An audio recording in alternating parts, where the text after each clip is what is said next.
भगवान की, सावरे सरकार की। आप सभी लोग कथा श्रवण पान कर रहे थे कि सती जी प्रभु राम की परीक्षा लिया और जाकर के भगवान भोलेनाथ बाबा के पास गई। भगवान भोलेनाथ बाबा ने कहा देवी ले आई परीक्षा। सती गलती पे गलती करती जा रही है। भगवान भोलेनाथ बाबा ने कहा ले आई परीक्षा, लेकिन सती मैया झूठ बोल जाती कि मैंने कोई परीक्षा वरीक्षा नहीं लिया, मैंने प्रणाम किया और चली आई। कि कछु न परीक्षा लेने गोसाई, कि न प्रणाम तुम्हारे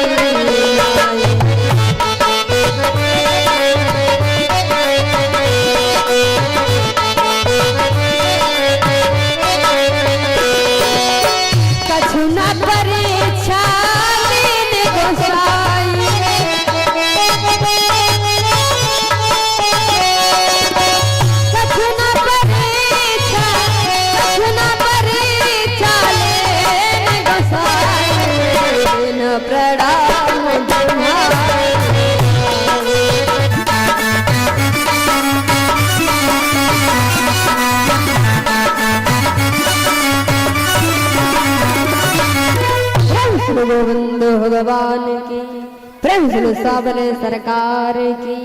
जैसे भगवान भोलेनाथ बाबा ने पूछा देवी रे आई परीक्षा, कैसी रही तुम्हारी परीक्षा? एकदम से सती झूठ बोल जाती, स्वामी मैंने कोई परीक्षा वरीक्षा नहीं लिया, तुम्हारे तरह प्रणाम किया और चली आई। हम और आप लोग हो तो मान जाए, भगवान भोलेनाथ बाबा कहाँ मानने वाले। जिस प्रकार से हम और आप लोग फॉरेन नेट पे सर्च करके देख लेते हैं कि लखनऊ में क्या हो रहा, सीतापुर सिटी में क्या हो रहा, बाराबंकी में क्या हो रहा, वैसे भगवान भोलेनाथ बाबा के पास भी एक नेट सिस्टम है। कौन? ये कोई लैपटॉप या मोबाइल नहीं है। कौन मोबाइल? कौन है? भगवान भोलेनाथ बाबा के पास ध्यान रूपी मोबाइल। भगवान भोलेनाथ बाबा ने ध्यान दिया कि तब शंकर देखूं धरि ध्यान,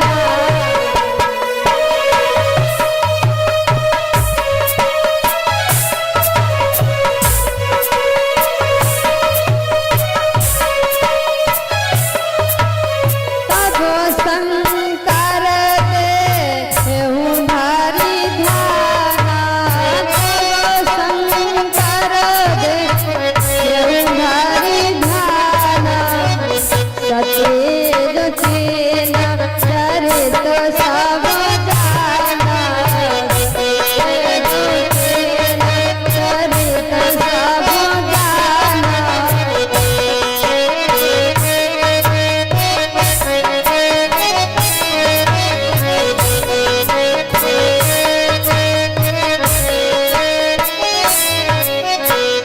तब शंकर भगवान भोलेनाथ बाबा ने ध्यान लगाया और देखा कि जाओ सती, तुमने जगत जननी माँ सीता का रूप धारण करके प्रभु की परीक्षा लिया और मेरे से झूठ बोले कि मैंने कोई परीक्षा और इच्छा नहीं लिया। कहते हैं नारी 3 गलती करे उसे माफ कर देना चाहिए।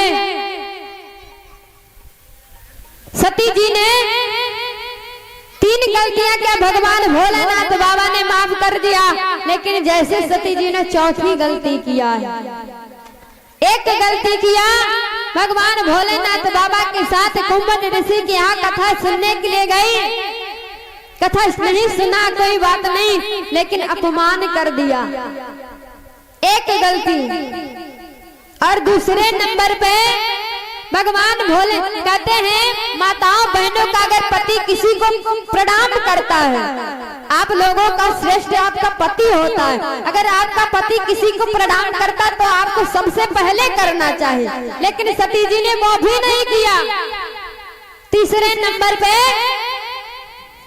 माना भी नहीं कि पार्वती परमात्मा, एक तो कथा नहीं सुना, दूसरे भगवान भोलेनाथ बाबा ने प्रणाम किया, प्रणाम नहीं किया, तीसरे नंबर पे संदेह किया कि पार्वती परमात्मा नहीं साधारण मनुष्य है। 3 गलती हो गई। और चौथी गलती किया है परीक्षा लेने के लिए, और परीक्षा लेकर के आई। पांचवी गलती पे सती जी ने झूठ बोल दिया, मैंने कोई परीक्षा नहीं लिया। भगवान भोलेनाथ बाबा ने एकदम से संकल्प ले लिया, जाओ सती। भगवान भोलेनाथ बाबा माता सीता को अपनी माँ मानते हैं, लेकिन जिस दिन से सती जी ने सीता का रूप धारण कर लिया, एकदम से त्याग कर दिया, जाओ सती।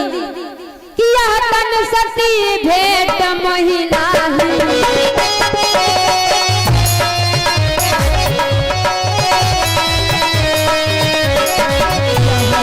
सती भेंट महिला संकल्प की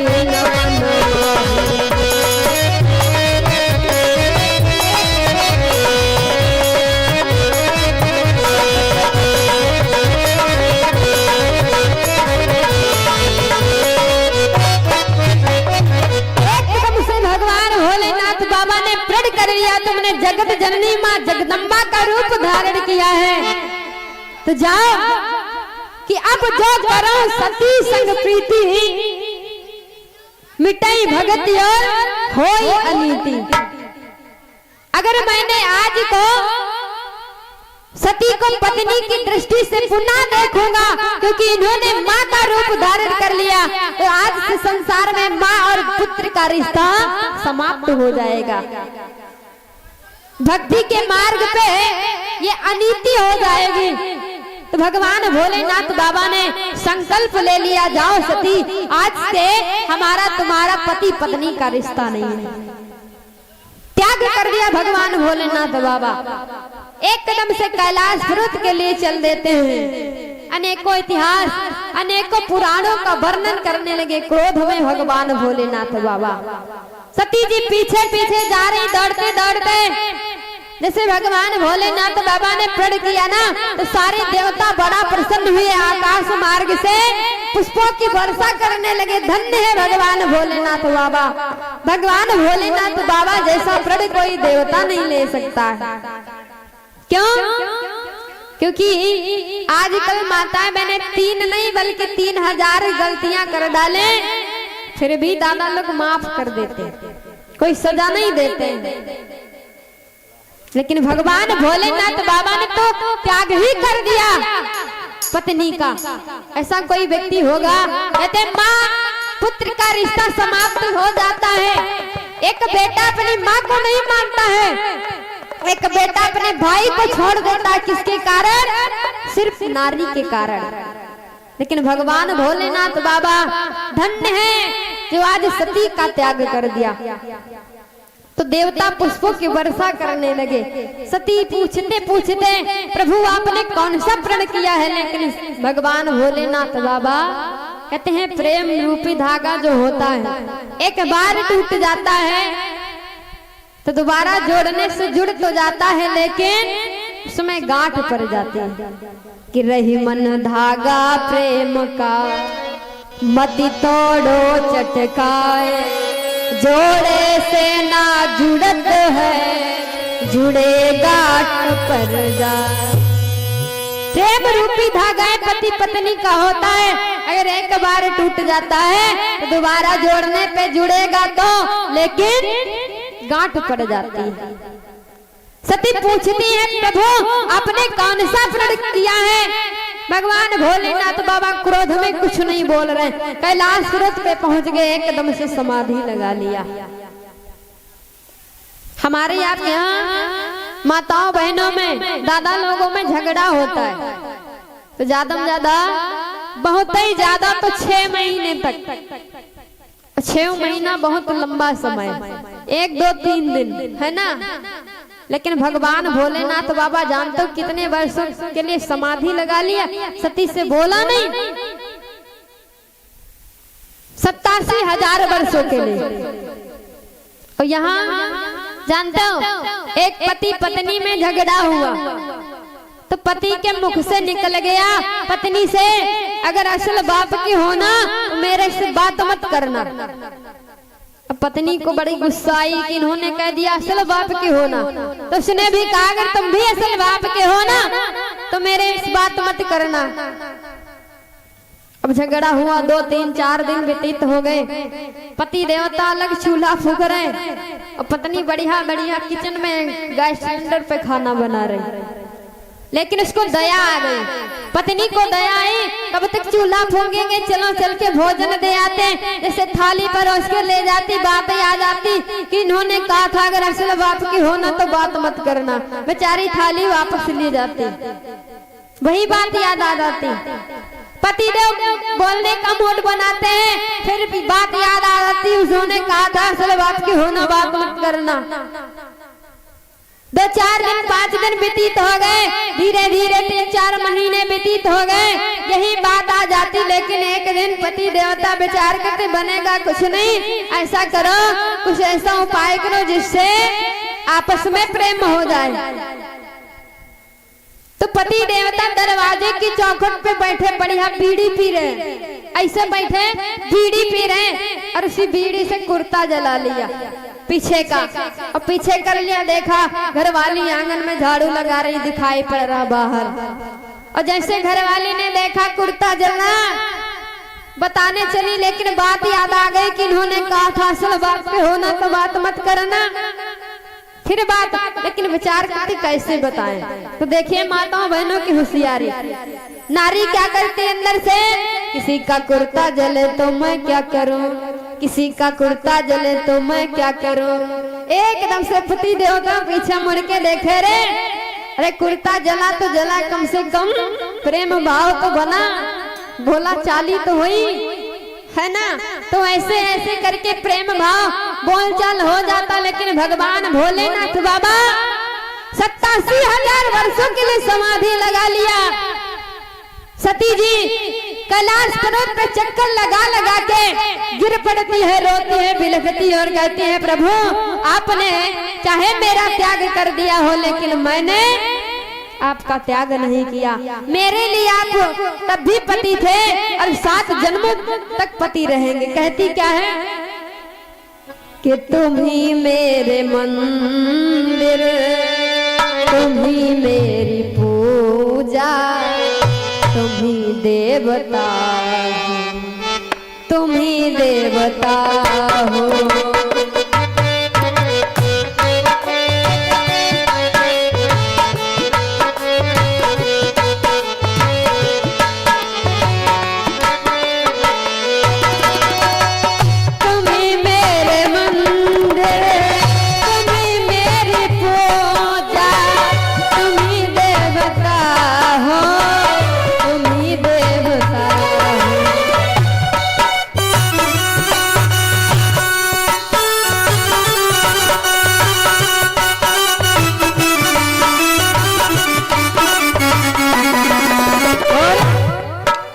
कहती है सती जी क्या, कोई मेरी आँखों में देखे तो समझे, कोई मेरी आँखों में देखे तो समझे कि तुम मेरे चाहो, कि तुम मेरे चाहो।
बिलख रही हैं। भगवान भोलेनाथ बाबा से निवेदन करती, लेकिन भगवान भोलेनाथ बाबा बहुत दिन बीते चलो मैं सुला दो, पवन छेड़ सरगम की लोरी सुना दो। बहुत रात बीते चलो मैं सुला दो, पवन छेड़ सरगम लोरी सुना दो। मैं हूँ एक छोटी सी माटी की गुड़िया, मैं हूँ एक छोटी सी माटी की गुड़िया, तुम्हें जीवो मेरे तुम्हें यातना हो।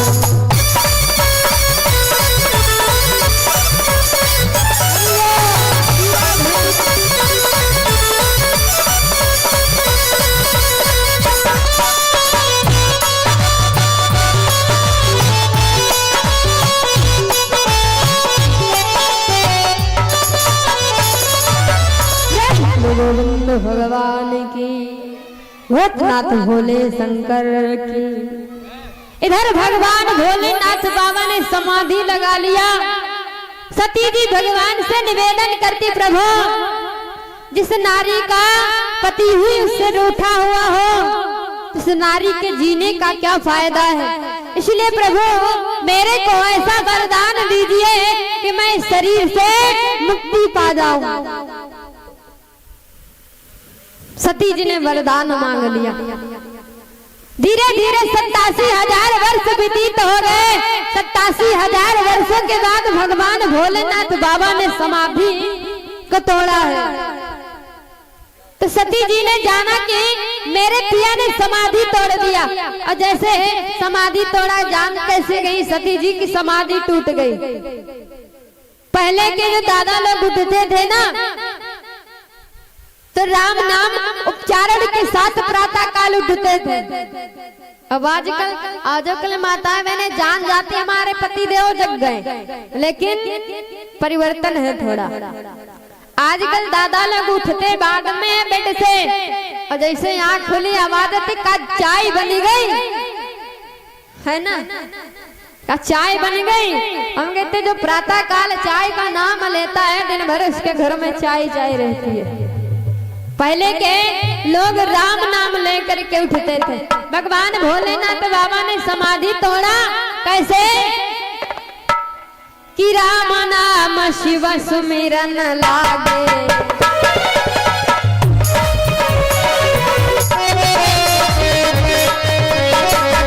राम नाम शिव सुमिरन लागे, जाना सत्य जगत पति जागे।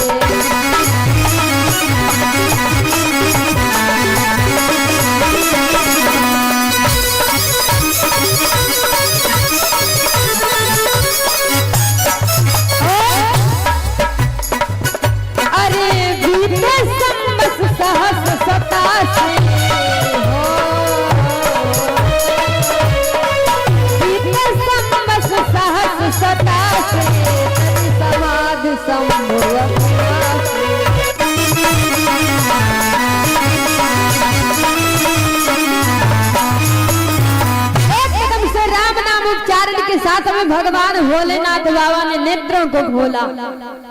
जैसे सती जी ने देखा मेरे स्वामी ने समाधि को तोड़ दिया, एकदम से सती जी जाती हैं, जाई सम्मुपद बंधन कीना, सन्मुख शंकर आसन दे दीना।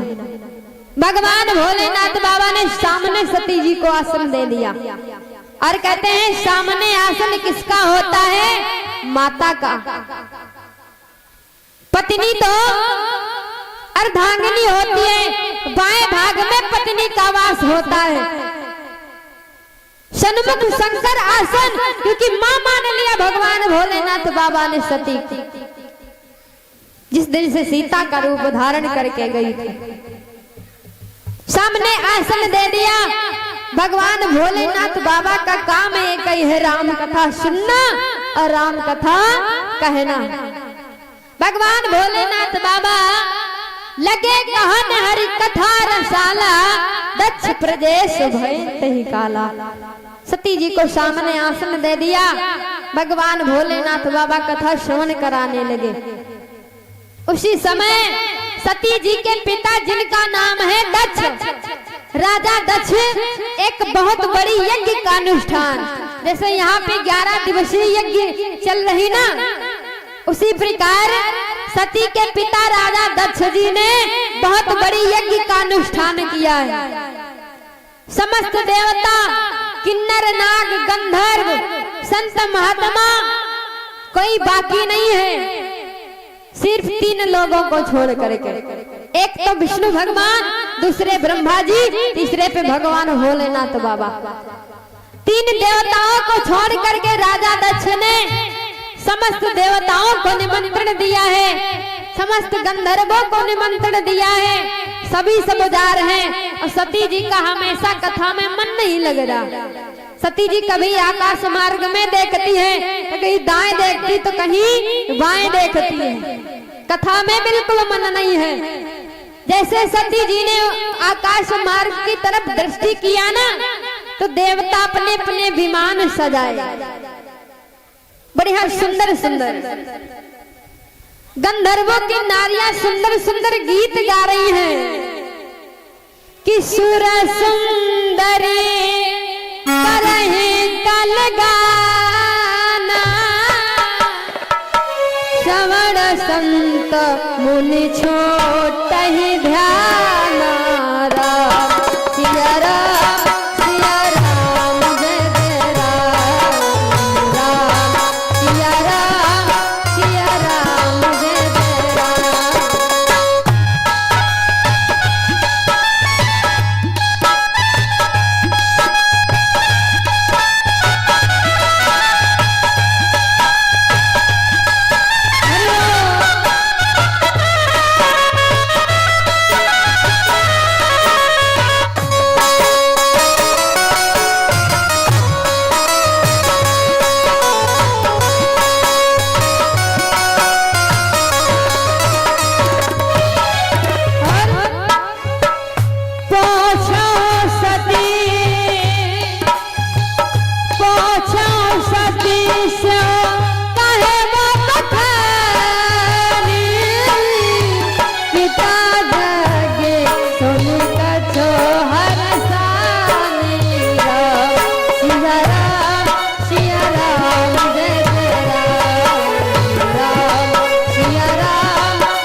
गोविंद भगवान की, यज्ञ पुरुष भगवान की।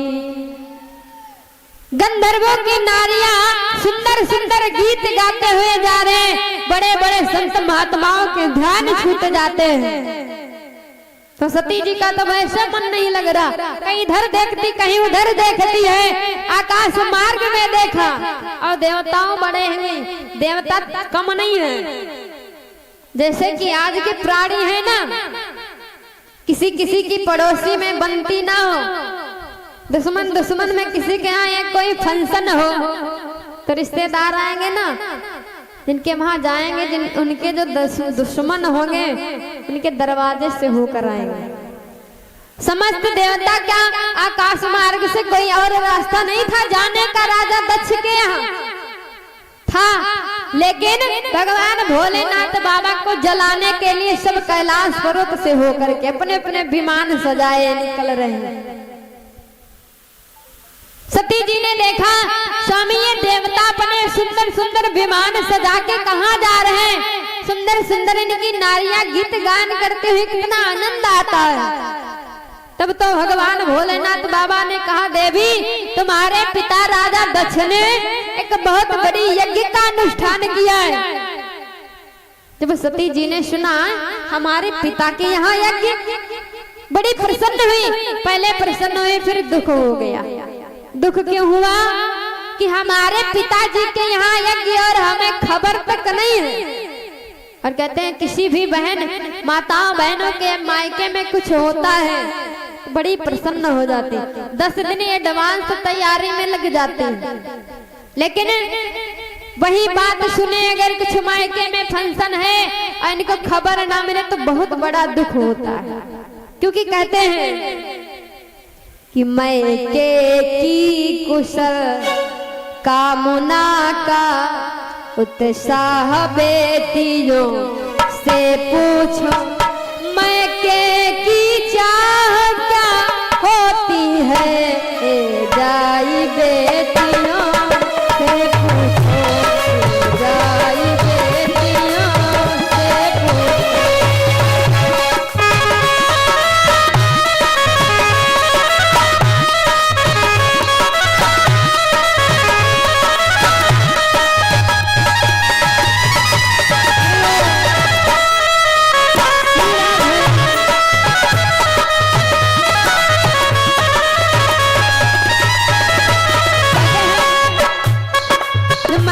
कोई फंक्शन होता है माताएं बहनें बहुत प्रसन्न होती हैं। इनके हृदय से पूछो, मायके की कुशल कामना का उत्साह बेटियों से पूछो, मायके की चाह क्या होती है ए जाई बेटियों से पूछो।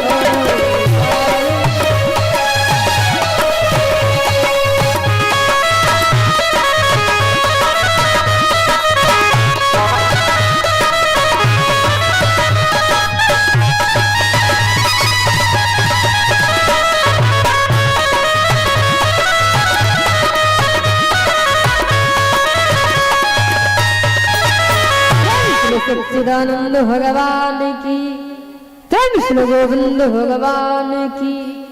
कहते मायके की कुशल कामना का उत्साह बेटियों से पूछो, मायके की चाह क्या होती है जाए बेटियों से पूछो। बहनों को अगर एक साड़ी मिल जाती है मायके से ना, अगर कोई पड़ोसी पूछ ये कितने की लाई, बड़ी सुंदर है, तो कहती हाँ ये मेरे भैया ने लेके दिया है, ये मेरी मम्मी ने लेके दिया है। पति बेचारे जब 5000 की साड़ी लाए, उनकी कोई वैल्यू नहीं है। लेकिन कहते माताओं बहनों के लिए मायके की हर एक चीज हर एक वस्तु बड़ी प्रिय होती है। तो जैसे सती जी ने सुना हमारे मायके में यज्ञ और हमें खबर तक नहीं है, आखिर कारण क्या है? हमारे पिताजी ने सभी को निमंत्रण दिया, हमें निमंत्रण क्यों नहीं दिया? भगवान भोलेनाथ बाबा कहने लगे, सुनो देवी, एक बार की बात है, तुम्हारे पिता दक्ष को देवताओं ने राजा बनाया, प्रजापति बनाया।